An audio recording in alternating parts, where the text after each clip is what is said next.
오늘은 정말 말씀드리기 망설여지는 충격적인 이야기를 드려야만 하겠습니다. 지금 저염식으로 식단을 관리하고 계신 분들, 특히 고혈압이나 신장 질환 때문에 소금 섭취를 극도로 줄이신 분들은 이 영상을 끝까지 보셔야 합니다. 왜냐고요? 너무 싱겁게 먹는 것이 오히려 생명을 위협할 수 있기 때문입니다. 믿기 어렵죠? 하지만 이미 수많은 연구에서 과도한 저염식이 심혈관 질환, 우울증, 인지 기능 저하까지 유발할 수 있다는 충격적인 결과가 나왔습니다. 지금 이 사실을 처음 들으신 분들은 이렇게 생각하실 겁니다. 소금이 나쁘다고 해서 싱겁게 먹었는데 그게 잘못이라고? 그렇습니다. 저염이 건강의 상징처럼 여겨지지만 지나친 저염은 또 다른 독이 될 수 있습니다. 오늘은 그 숨겨진 진실을 낱낱이 공개하겠습니다. 이 영상의 내용은 일부 의사와 영양학계에서도 논란이 될 정도로 민감한 이야기입니다. 하지만 저는 오랜 고민 끝에 이 영상을 공개하기로 결심했습니다.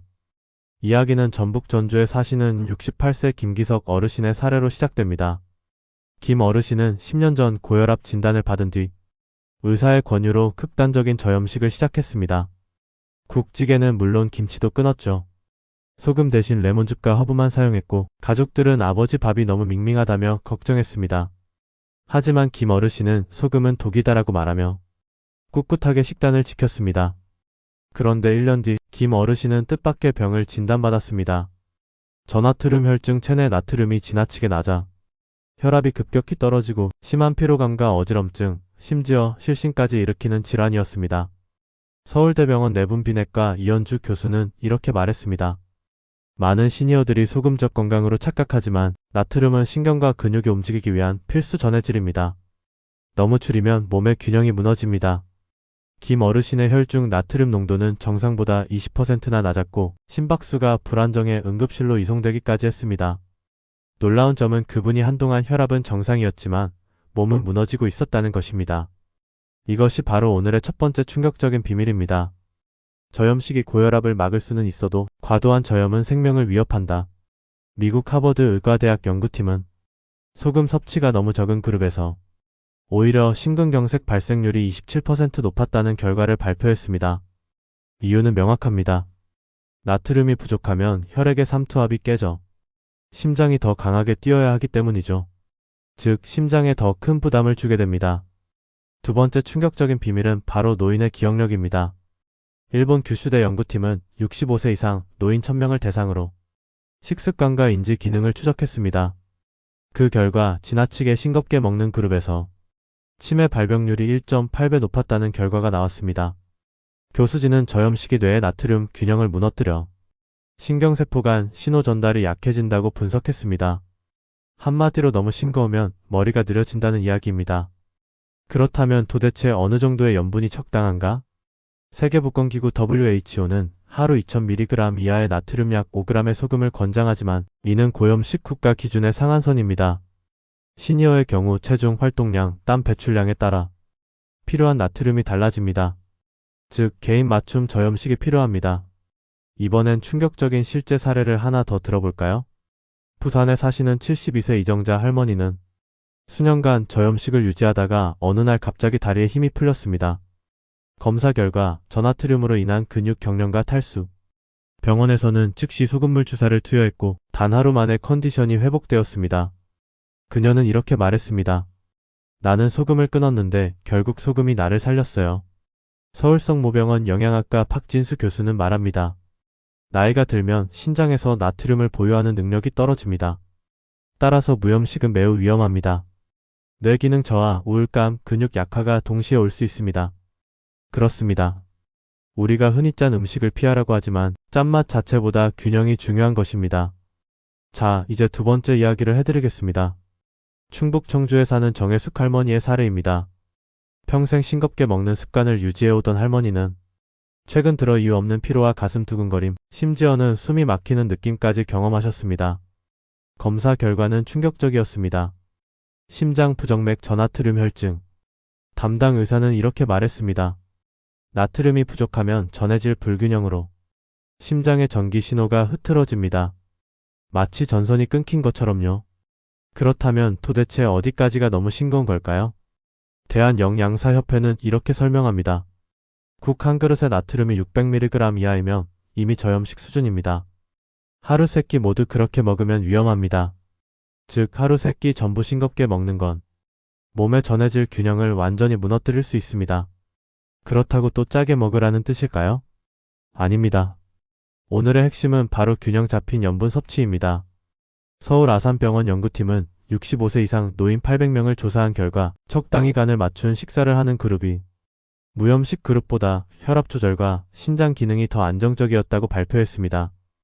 세 번째 충격적인 비밀은 소금의 종류가 중요하다는 사실입니다.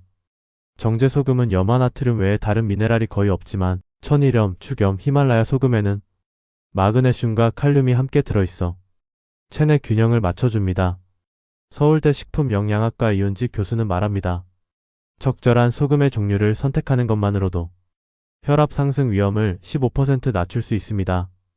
이쯤에서 여러분께 실천 팁을 드리겠습니다. 저염식이 필요한 분이라면 소금의 양을 줄이기보다 소금의 질을 바꾸는 것부터 시작하세요.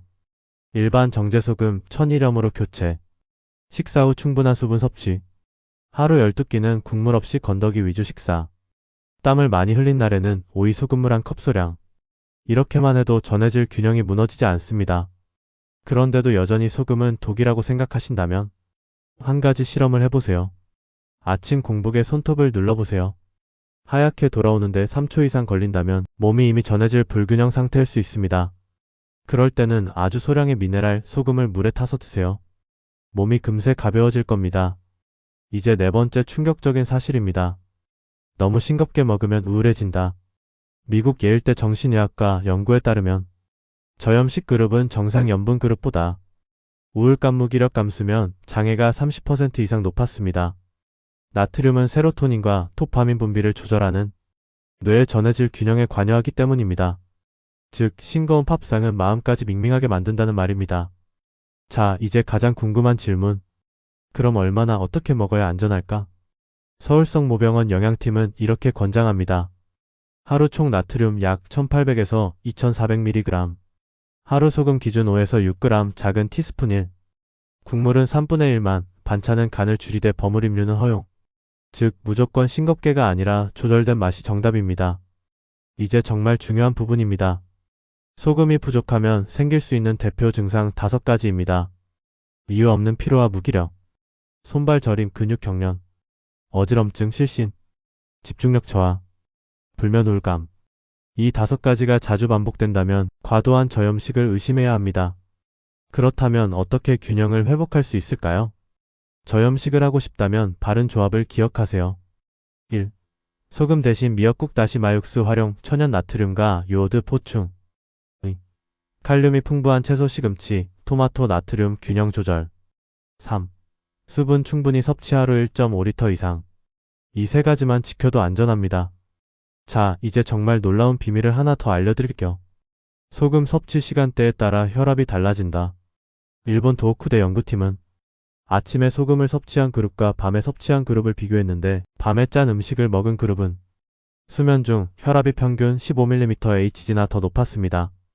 즉, 짠 음식은 아침, 점심에, 저녁은 싱겁게가 정답입니다. 지금까지 들으신 이야기가 충격적이셨죠? 요약하자면 1. 너무 싱겁게 먹으면 전해질 균형이 깨진다. 2. 저염식이 심장 내정신 건강에 해를 줄 수 있다. 3.